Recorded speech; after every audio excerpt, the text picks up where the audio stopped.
Welcome to the DrillMaster presentation on To the Rear March.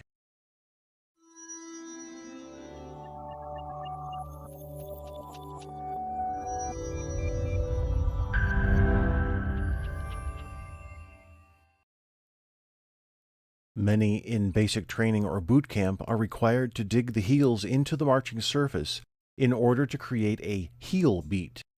It does help some when they begin marching, but is poor technique that leads to a bad habit. The white vertical line represents the mid-stride. On the right you see the traditional method of slamming the heels backwards as each step is taken.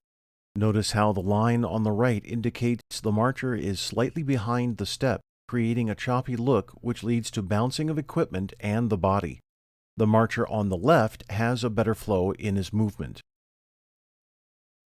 The arm swing requirements for Army, Marine Corps, Navy, and Coast Guard are to swing through the pivot, while the Air Force and Space Force pin the hands for the pivot.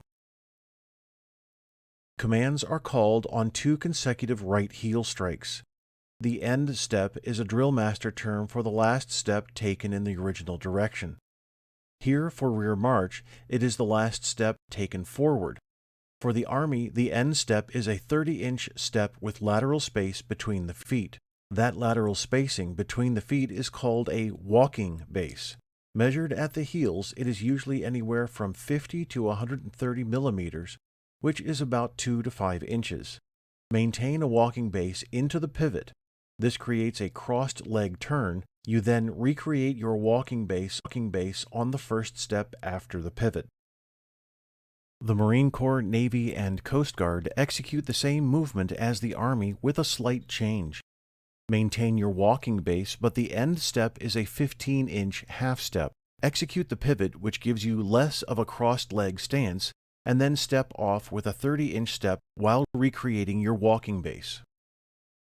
The Air Force created a unique and almost perfect technique that the Space Force also follows. For the end step, we see the walking base disappear and a 12-inch half step.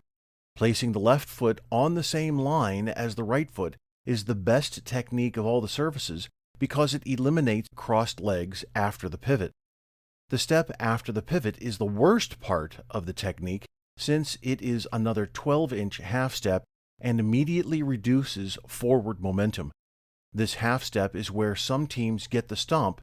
It's not a stomp, but a regular step. The following step is a normal 24-inch step. For the pivot, raise both heels just enough to clear the marching surface. Do not lean into the pivot, remain at attention throughout the movement.